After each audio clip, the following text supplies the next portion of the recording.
Bonjour et bienvenue. On va se pencher sur une question fascinante. Comment est-ce qu'on décide de la valeur d'une entreprise? Ce n'est pas si simple. Aujourd'hui, on va jouer les détectives financiers pour débusquer les secrets de l'évaluation d'une société quand une autre veut la racheter. C'est un peu comme acheter une voiture d'occasion. Est-ce qu'on se fierait uniquement à ce que le vendeur a noté sur un bout de papier? Pour une entreprise, c'est pareil. La valeur officielle, celle qu'on trouve dans les livres de compte, eh bien, c'est souvent juste la partie émergée de l'iceberg. Alors, voici notre plan d'action.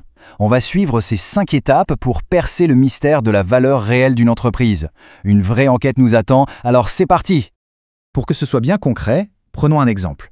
La société Alpha veut acquérir la société Beta. La toute première question, avant même de parler de stratégie ou de quoi que ce soit, c'est combien vaut Beta? C'est vraiment le point de départ de toute la négociation. En fait, il faut voir ça comme un échange de cartes de collection. Si on ne connaît pas la vraie valeur de ces cartes, on risque de se faire avoir, et pas qu'un peu. Ici, c'est la même chose, mais avec des millions en jeu. Le but, c'est de s'assurer que l'échange d'actions soit juste pour tout le monde. Notre enquête démarre donc par les bases, la version officielle des faits. C'est ce que les documents comptables de Beta nous racontent. Disons que c'est notre premier indice. Mais est-ce que c'est toute la vérité? Peu probable. Pour faire simple, l'AVMNC, c'est comme si on faisait l'inventaire de ce que l'entreprise possède et qu'on retirait tout ce qu'elle doit.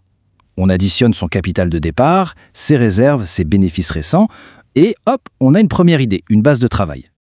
Et voilà notre premier chiffre qui tombe, 80 millions. C'est ce qui est écrit noir sur blanc dans les documents officiels. C'est simple, c'est direct, mais notre instinct de détective nous dit qu'il y a sûrement autre chose à découvrir. Alors, est-ce que l'affaire est classique? Beta vaut 80 millions et c'est tout? Pas si vite, c'est maintenant que le vrai travail d'investigation commence.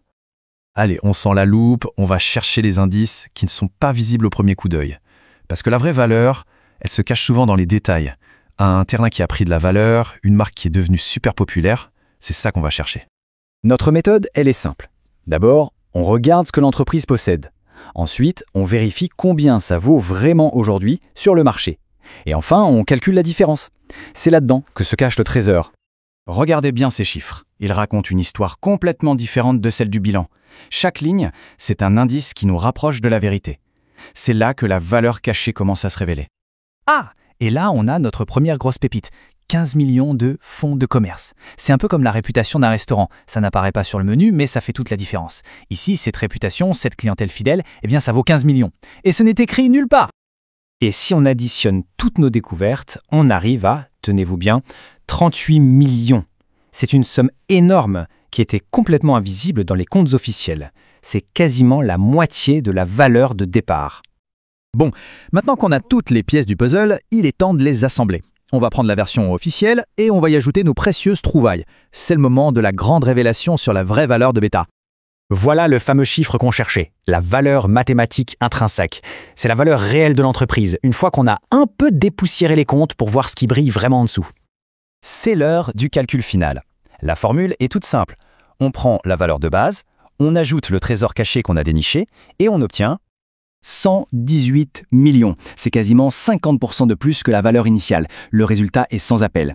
Imaginez un peu l'impact sur la table des négociations. C'est comme si on passait d'une photo en noir et blanc un peu floue à une image en haute définition et en couleur. La différence est spectaculaire et bien sûr, elle change absolument tout. D'accord, mais tout ce travail de détective, au fond, à quoi ça sert? Concrètement, qu'est-ce que ça change pour les gens impliqués, ces 38 millions qu'on a trouvés? Eh bien, pour les actionnaires de Beta, ça change tout. C'est comme découvrir que sa maison vaut 50% de plus que ce qu'on pensait. Ça change complètement la donne, n'est-ce pas? C'est exactement ce qui se passe ici pour chaque action de l'entreprise.